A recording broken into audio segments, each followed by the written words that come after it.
Well, hello and welcome to another episode of the Legal Gym podcast. Thank you so much for joining me today.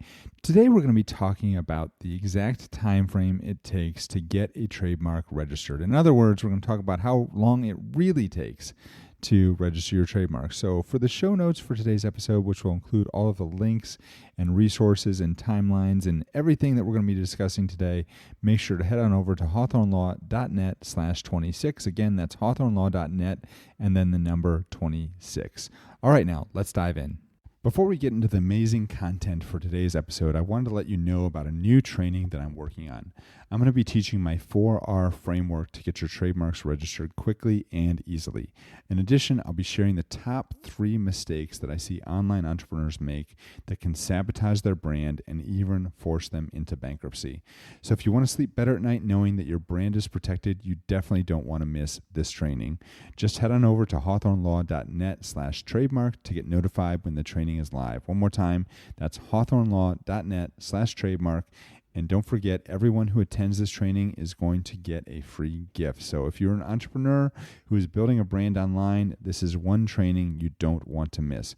One more time, head on over to hawthornelaw.net/trademark to get signed up for the notification list today. All right, so when we are talking about registering a trademark, it is a lengthy process. I'll just start by telling you that right now. You need to know that. It's something that takes between 12 and 18 months, I would say. And in certain situations, it could actually take even longer. Now, sometimes you can go through really fast and get it done in under a year, but in most cases, it's going to take longer than a year, and again, up to about a year and a half. So let's talk a little bit about what that process looks like. And the first 2 weeks from when you decide to start working on your trademark application to when you file that application are absolutely the most important time. And the reason why I say 2 weeks is because I feel like when most people think they want to start a trademark, what they do is they go about doing a search, and they do a very, I don't want to say half-ass search, but a lot of times people do some searches on the online database, the USPTO website. Again, we'll include a link to that in the show notes for today's episode. And they don't find anything, so they think everything is good. They don't do much in terms of a common law search to see if anybody else is using their name.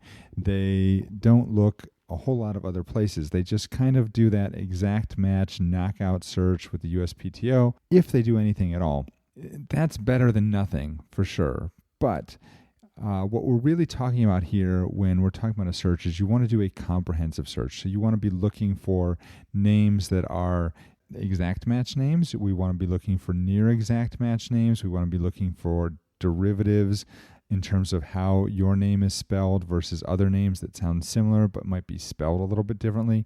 So there's all sorts of things we're going to be looking at. We're also going to be looking for names that are maybe use certain elements from the name that you want to use, but use it in a little bit of a different way. It's really important to do this comprehensive search. And what happens with most people is they do this quick cursory search. I wouldn't even call it a comprehensive search. And then think, okay, I'm good to use my name. And then they start using their name. And then they come to me 5 months, 6 months later and say, yeah, I did a search way back when, and I want to go ahead and trademark my name now. The problem is that's too long between when the search happens and when you file the trademark application. You need to file that trademark application ideally as soon as possible after you have completed the search. And the reason for that is because every day that goes by after the search is done, when you don't file your trademark application, there is an increased likelihood that somebody else is going to come in and they're going to file a name that, if it's not the same name that you want to trademark, maybe it's a name that's deceptively similar to your name. So that period of time between when you do the search and when you file the application needs to be as short as possible. So when clients work with us in our firm, we try and keep that process down to about 2 weeks. And the way that looks for us is when somebody hires us, within the first 24 hours, we're going to do an initial knockout search, and then we're going to go ahead and order a comprehensive trademark search. And we want to make sure there's absolutely no issue registering your mark. And once we get that search back, then I look through that trademark search, and I look for all the exact match, near exact match, and phonetically similar names that might be already registered or filed with the U.S. Patent and Trademark Office. And my goal in doing this is that within 1 week of bringing on a new client, I want to be able to provide them with a legal opinion on the merits of their name. Basically, let them know, do I think they should proceed? Do I think they should not proceed? Do I think they should proceed with some conditions that it might be a little bit difficult to ultimately register, but it is something I think we could do? I mean, what do I think is going to happen? And I try and give my best guess, my best legal opinion based on the evidence that I have. Once we've done that, now it's off to the races. The next week is spent preparing and filing your trademark application to make sure that gets filed. And so we're going to work with you to fine-tune the description for your trademark. We're going to make sure that we're filing in all the proper classes that you should file in. And we want to make sure we get that application filed within 2 weeks of when you actually hire us. And then at that point, after that 2 weeks is up, that's where the waiting really begins. Because now at this point, it's going to take approximately 7.7 months. And there's actually, the trademark office provides this information. They provide these statistics on how long it takes for an examining attorney to issue a first action on an application. And the average time right now is 7.7 months. So what we're going to do is we're going to monitor your application for that entire period, and we're going to see if anything comes up that we need to respond to. And if something does come up that we need to respond to, then we will talk with you about it and talk about what needs to happen. Now, there's a couple different things that can come up during this period when the examining attorney first takes a look at your application. And what they're really looking for is they're looking for, number one, they're doing their own search, and they're looking for, are there any other marks that are likely to cause confusion with your application? If so, they're going to issue a denial, and it's called an office action, and tell you that your mark, we need to wait on your mark because it's either going to be denied or it's going to be refused, or they're going to suspend action on your application until a prior filed application basically is resolved. And so that is the first issue that can happen. The other thing that can happen is they can issue an office action and say that they're going to let your mark go through, but they find that it's merely descriptive, and as such, they're asking you to amend it to the supplemental register. Now, I'm not going to talk about the differences between the supplemental register and the principal register today, but suffice it to say, that's not a complete loss, and you're still going to get your mark registered, and you're going to have basically a roadmap for getting on the principal register in about 5 years. Now, there might be situations where you want to contest that, where you might want to draft a response to that office action to overcome that descriptiveness refusal, and that's something that we can do as well.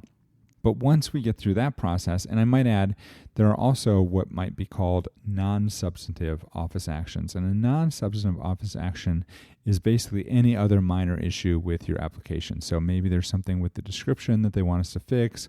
Maybe you need to disclaim some names in your application. Maybe there's an issue that arose with your specimen that needs to be fixed. There's all sorts of things that can come up, and these are called non-substantive office actions. What that means is that everything is okay with your application to proceed to the principal register, but they do need you to respond to some things that come up and deal with those issues. Now, what I will tell you is a lot of people that do their trademark application pro se, they will get a non-substantive office action and they will freak out. They won't do anything. And then they'll just assume that they're not going to be able to get their trademark, and then they abandon the application. I can't tell you how many times I've seen this happen. And frankly, a non-substantive office action is the easiest type of office action to respond to if you know what you're doing. So if you're in that situation where you filed your own application and you got a non-substantive office action and you're freaking out and you don't know what to do, feel free to give us a call. Or schedule a free strategy call with us, and we can walk you through exactly what you may need to do to get your application back on track. Now, once you've resolved all substantive issues and all non-substantive issues with the examining attorney, then the examining attorney is going to schedule your application for publication in the official Trademark Gazette. And this is going to be a 30-day window where your application is basically published for the whole world to see. And basically, it's kind of like if you go to a wedding and the priest or the minister or the rabbi or whoever is like, hey, speak now. Is there any reason why these two should not be married? Speak now or forever hold your peace. And then everyone kind of holds their breath thinking, oh God, is somebody going to say something? Nobody ever does, except in the movies. And at that point, that's kind of like the same thing that's going on here with your trademark application. Is your mark is going to be published, and it's going to give a 30-day window for people to object to your application if they feel like if your application registers, it's going to hurt their application. Maybe it's going to hurt their current registered trademark. There's all sorts of reasons that somebody might object to an application. Usually it has to do with the fact that they feel like you're infringing on a mark that they already have, or maybe a common law mark. Now, I don't want to scare you with this. It doesn't happen very often. It happens about 1% of the time, but if it does happen, it is a pretty serious issue, because for somebody to go in there and oppose an application through a publication proceeding, they have to pay a $600 fee per class to oppose that application. So that is a pretty hefty expense, not to mention you've got to hire a lawyer to draft a complaint and file all the paperwork to oppose that application. So it's not something that just happens lightly. It often is going to come from larger corporations and bigger businesses that have the money and the funding to go ahead and protect their trademark rights. So let's assume you get through that 30-day window and nobody opposes your trademark application. At that point, the next step is registration. Now you have your registered trademark. And just going back through this whole process, so we have about 2 weeks from when you decide you're going to move forward in an application to when the application is filed. From there, it's going to take roughly 8 months, let's say, for an attorney to issue an office action. If they decide not to issue an office action, then it's going to move forward to publication. It usually takes 1 to 2 months to be published.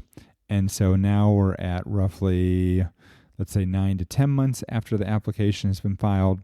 You're published for a month, and so now you're at 11 months and or 10 to 11 months. And then from there, it moves forward to registration, which is another month or so. So you can see very easily how we're at 11 to 12 months, and that's if you don't get any office actions that need to be resolved. The deadline to respond to office actions is 6 months. So you can very quickly, if you get a couple different office actions on a file, if you don't move fast on those, and it typically takes the trademark office about 2 to 3 to 4 months to respond to your response to an office action. So it can be a long process, and this is if everything goes perfectly by the book. It's still going to take minimum of probably a year to get your trademark registered. So from there, what happens next? Well, the next step is you need to make sure that you monitor and enforce your mark, and you need to see if anyone else is filing competing applications with the USPTO. And if this is something, if you hire us, if you do hire Hawthorne Law to handle your trademark application, we will include the first 12 months of monitoring of your application for free, included in the service that we offer. So that's kind of the A to Z of how long it takes to get your trademark registered. As you can see, it is not a quick process. It is a long process. It is not an easy process either. There's a lot of places where you can get tripped up, where you can fall into mistakes, but at the end of the day, when you get that registration, it's just a really exciting time, and it's really a cause for celebration, because now you know that you own your name. If you are interested in learning more about how to legally claim the rights to your brand, then you're going to want to schedule a free branding strategy call with me. That's right. For a limited time, I'm offering a free strategy call to talk with me about the branding for your online business and how to make sure it is legally protected. So if you'd like to learn more, head on over to hawthornelaw.net/TM-video. Once again, that's hawthornelaw.net/TM-video. On that landing page, we have lots of great information about the process of protecting your brand so that you don't have to worry about getting a cease and desist letter or being forced to rebrand your business at a great expense. Once again, that website is hawthornelaw.net/TM-video, and I look forward to talking with you soon. All right, all you Legal Gym listeners, now that you know more about the time it takes to register your federal trademark, you are ready to implement, because if there's one thing we love to do over here at the Legal Gym, it's to take massive action. So if you haven't already, make sure to check out the show notes page for today's episode. You can get a rundown of all the links and resources that we talked about here today by visiting hawthornelaw.net/26. Once again, that's hawthornelaw.net/26. Also, I will tell you that I recently published a DIY trademark playbook. And if you're interested in getting a copy of that, and which includes a timeline for how long it takes to register your trademark, as well as a lot of other tools and resources for you, head on over to hawthornelaw.net/playbook. So once again, thank you so much for listening today. I really look forward to hearing you on the next podcast episode. And in the next episode, we have a really exciting one for you lined up. We're going to be taking a break from trademarks for just a little bit to talk about things that you need to be doing before the end of 2022 to make sure, number one, your business is legally protected, and number two, to make sure that you save as much as possible on your tax bill come next year. So hopefully you will join us in that episode. I look forward to seeing you. That one's going to drop this coming Friday. Have a great day, great week, folks, and we'll see you in the next episode. Take care.